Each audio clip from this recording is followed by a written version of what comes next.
With a good kettle of beans bubbling on the stove, I would spend the rest of this very warm day carving out a big wooden spoon for Mary in exchange for all those cookies she sends me. I dug out a good-looking stump and went to work. The camp robbers kept me company.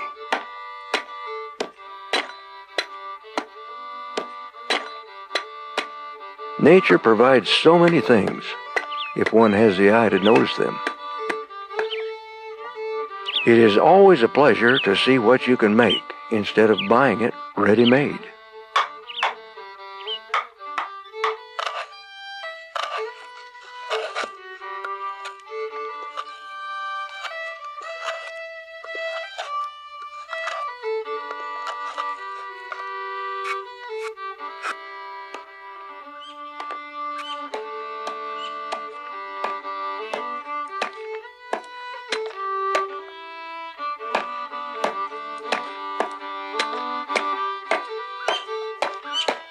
Here at Twin Lakes, I have learned patience. Learned to take my time and try to do the job right by figuring it out first.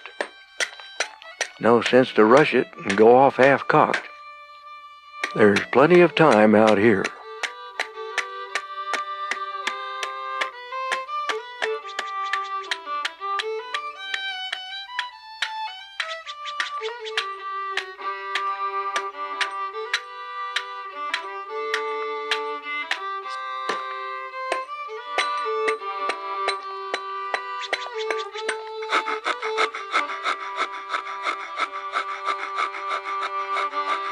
Two hours later, I had a spoon, a good one for dipping batter.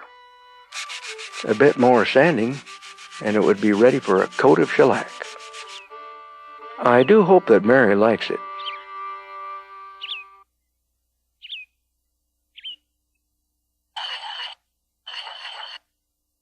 Learn to use an axe and respect it, and you can't help but love it.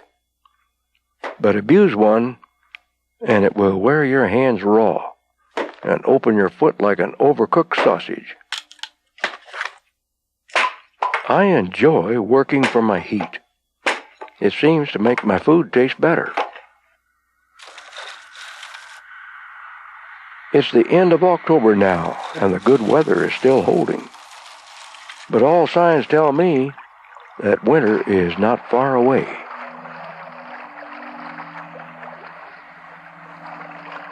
The bears are working overtime now, bulking up on berries, preparing themselves for that long winter sleep. In just a few short weeks, this bear will disappear into the mountain, and I will not see him again for 6 months.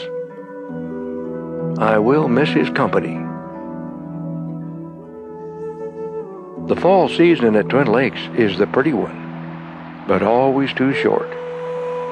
The blueberry leaves fall at the touch now. I could not help but waste some film on these two fine-looking caribou bulls before heading back to the cabin. I am happy to see that they have survived another hunting season.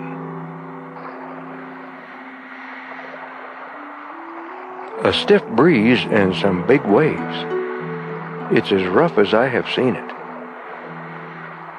I think a change is coming.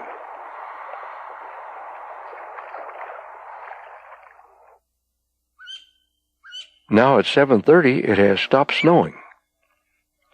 A fresh coat of shellac, and the webs looked ready for miles of trail. I could see the big bear from my cabin door. It appeared to me that he was searching for a den site. The question is, would he use the same den as last year, or would he dig a new one?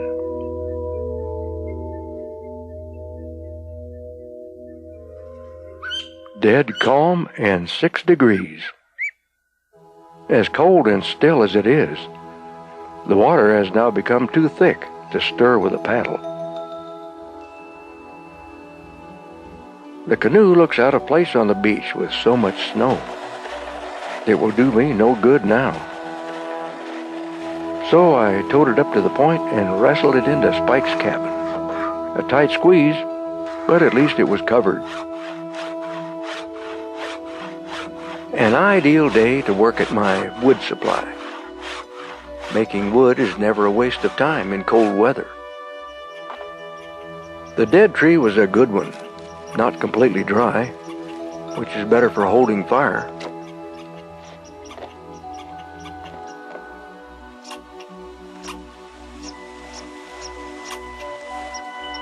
The little pumpkin seed sled that I found floating in the lake last spring has proved to be a very valuable find and was making this job a real pleasure.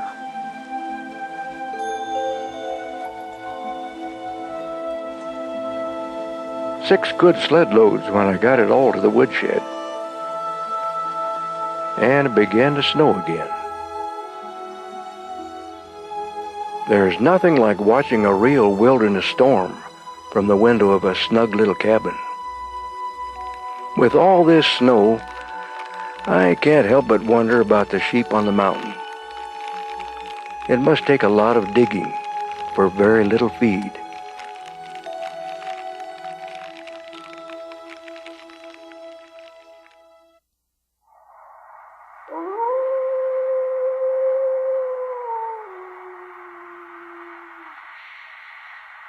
To order a copy of this program, please call this toll-free number or visit our website at www.aloneinthewilderness.com.